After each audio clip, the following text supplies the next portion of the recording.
어디 있는지 몰라. 같이 보실 말씀은 창세기 46장 1절에서 4절까지의 말씀입니다. 이스라엘이 모든 소유를 이끌고 떠나 브엘세바에 이르러 그의 아버지 이삭의 하나님께 희생제사를 드리니 그 밤에 하나님이 이상 중에 이스라엘에게 나타나 이르시되 야곱아 야곱아 하시는지라. 야곱이 이르되 내가 여기 있나이다 하매 하나님이 이르시되 나는 하나님이라 네 아버지의 하나님이니 애굽으로 내려가기를 두려워하지 말라. 내가 거기서 너로 큰 민족을 이루게 하리라. 내가 너와 함께 애굽으로 내려가겠고 반드시 너를 인도하여 다시 올라올 것이며 요셉이 그의 손으로 네 눈을 감기리라 하셨더라. 아멘. 네, 오늘 말씀은 창세기 46장 27절까지 1절부터 27절까지 내용을 가지고 말씀을 드리겠습니다. 이제 요셉의 그 부름을 받고 형들이 요셉의 말을 듣고 집으로 와서 아버지를 모시고 애굽으로 그렇게 떠나려고 하는 그런 상황입니다. 오늘 사실은 이 가는 상황 가운데에서 뒤에 5절 이하부터는요, 야곱, 그러니까 이스라엘 야곱 집안에 어떻게 이스라엘의 11지파가, 그러니까 야곱의 아들들이 이제 야곱을 모시고 어떻게 모시고 갔느냐, 그리고 가족들, 야곱 가족들이 누구냐 하는 그런 이제 인원이 나옵니다. 그래서 총 이제 보면은 애굽에 가는 사람이 70명이다라는 그런 수로 오늘 본문이 마치게 되어집니다. 사실 인원, 이름 다 의미가 있습니다만 오늘 저는 이 앞부분의 말씀을 가지고 우리가 좀 오늘 하루 같이 묵상하고 또 같이 기도했으면 합니다. 무엇이냐면 야곱이 이제 아들이 있는 요셉이 있는 애굽으로 길을 떠납니다. 떠남에 있어서 제일 먼저 했는 일이 무엇이냐면요, 1절에 보면은 이스라엘이 모든 소유를 이끌고 떠나 브엘세바에 이르러 그의 아버지 이삭의 하나님께 희생 제사를 드리니라고 합니다. 무엇을 드렸느냐? 제사를 드렸다라는 겁니다. 쉽게 말하면 예배를 드렸다라는 것입니다. 이 브엘세바라는 것은요, 어떤 면에서 보면은 아브라함에게도 그리고 이삭에게도 굉장히 중요한 그런 자리였습니다. 그들은 여기에서 예배를 드렸습니다. 시 21장에 26절에 보면은 아브라함과 이삭이 이 브엘세바에서 하나님께 예배 드리는 그런 장면이 나옵니다. 그리고 이 자리에서 이제 야곱이 하나님께 제사를 드립니다. 그 제사를 드린다는 의미가 무엇일까요? 그냥 막연하게 미신적으로 내가 어디 길을 떠나니까 지켜주십시오, 이 정도일까요? 아니라는 겁니다. 이 제사를 드린다라는 이 의미는요, 다르게 본다면은 하나님의 허락을 구하는 것입니다. 희생제사를 드렸습니다. 희생제사는 짐승을 잡아서 드리는 거죠. 그냥 아무 이유 없이가 아닙니다. 하나님, 제가 이제 이 땅으로 가려고 합니다. 하나님께서 처음에 저에게 약속하신, 그리고 이전에 하나님께서 우리 조상된 아브라함에게 약속하신 것처럼 애굽에서 그렇게 400년을 보낼 것이라고 하셨는데, 이제 제가 이 애굽에 내려가게 됐는데 이것이 그때입니까? 하고 하나님의 뜻을 구하는 것입니다. 하나님께서 아브라함에게 나타나서 약속하신 것처럼 지금 또다시 어떻게 보면은 야곱은 하나님의 허락을 받기 위함이라는 것이죠. 분명히 아들을 만나러 가는 길이고 또 기근을 위해서 피해서 어쩔 수 없는 길이라 할지라도 하나님이 원하지 않는 길이라면 가지 않겠다라는 의미를 가지고 있는 것입니다. 우리는 어떤 일을 하기에 앞서서 늘 하나님 앞에 기도해야 합니다. 늘 하나님의 뜻을 구해야 합니다. 이것이 옳은 일입니까? 이것이 과연 합당한 일입니까? 이것이 하나님께서 원하시는 일입니까? 물어야 된다는 것입니다. 인간적으로 맞고 다르고 내 생각에 옳고 그름이 아니라 하나님께서 원하시느냐 원하시지 않느냐는 것이죠. 앞서 방금 말씀드렸듯이 아들을 만나러 가는 길입니다. 당연히 가야 되죠. 지금 이 땅에 있으면 기근으로 인해서 굶을 수밖에 없습니다. 그렇기 때문에 양식이 있는 곳으로 가야 됩니다. 당연히 가야 됩니다. 그러나 그렇다 할지라도 그것이 시기적으로 상황적으로 맞다 할지라도 하나님이 원하시냐 원하시지 않느냐가 더 중요하다는 것입니다. 자기 생각에 옳다 싶으면 앞뒤 가리지 않고 행하던 그런 옛날의 야곱이 아닙니다. 자기의 생각을 따라서, 자기의 머리를 따라서, 자기 어떤 지혜를 가지고 살아가던 그런 야곱의 모습이 아닙니다. 야곱처럼 어떻게 보면은 우리 역시 마찬가지입니다. 하나님께서 분명 환경적으로는 이것이 맞다 할지라도 가장 중요한 것은요, 말씀에 비추어서 이것이 맞느냐 하는 것을 우리는 늘 점검을 해야 합니다. 그래서 우리가 말씀을 날마다 가까이 해야 하는 것이고요. 그래서 하나님 앞에 구해 기도를 해야 하는 것입니다. 하나님의 뜻을 구하고 하나님께서 옳다라고 그것이 옳은 길이라고 맞는 길이라고 인정하는 그런 때에 우리는 떠날 수가 있어야, 움직일 수 있어야 하는 것입니다.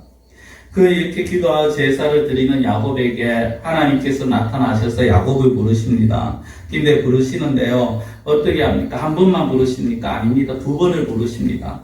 야곱아, 야곱아라고 그렇게 하나님께서 이상 중에 나타나셔서 부르십니다. 하나님께서 야곱이 어디 있는지 모르셔서 그래서 부르시는 것일까요? 아니면 거기 있는 수많은 사람들 중에 누가 야곱인지 모르셔서 부르시는 겁니까? 아니라는 것입니다. 분명한 것은 야곱을 두 번이나 부르시는 그 하나님은 분명히 야곱에게 그렇게 부르신 이유가 있습니다. 그것은 무엇이냐면 야곱으로 하여금 자신이 야곱을 살피고 있다는 것을 가르쳐 주시는 것입니다. 하나님께서 야곱을 눈여겨보고 계신다는 것, 하나님께서 야곱을 살피시고 계신다는 것입니다. 그리고 또한 더 하나 나아가서는요, 야곱으로 하여금 하나님 앞에 나아오게 하는 것입니다. 이전에처럼 그렇게 있던 그런 야곱, 혼자서 모든 것을 행하던 야곱이 아니라 이제 내 앞에 나오라라는 것이죠. 하나님 앞에 나오라라는 것입니다. 부르실 때는 그 부름에 합당한 대답을 들으시려고 부르시는 겁니다. 우리가 응답이라고 말하죠. 그 응답이 있어야 합니다. 내가 하나님 이것을 하겠습니다. 하나님 나 하는 대로 좀 도와주십시오. 일방적인 것이 아니라 하나님께 구하고 하나님의 응답을 기다릴 수가 있어야 합니다.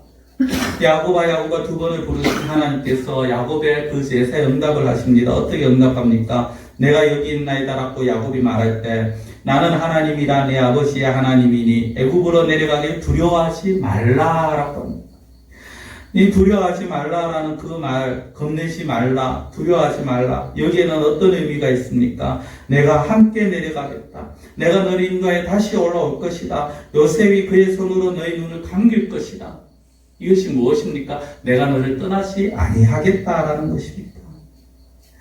네 가라. 그래. 그 옳은 길이야. 가. 내가 허락할게. 이것이 아니라, 이것으로 끝날 것이 아니라, 그래. 가자. 내가 너와 함께 할 것이고, 내가 다시 이곳에 너를 큰 민족을 이루게 해서 이곳으로 다시 데리고 올 것이다.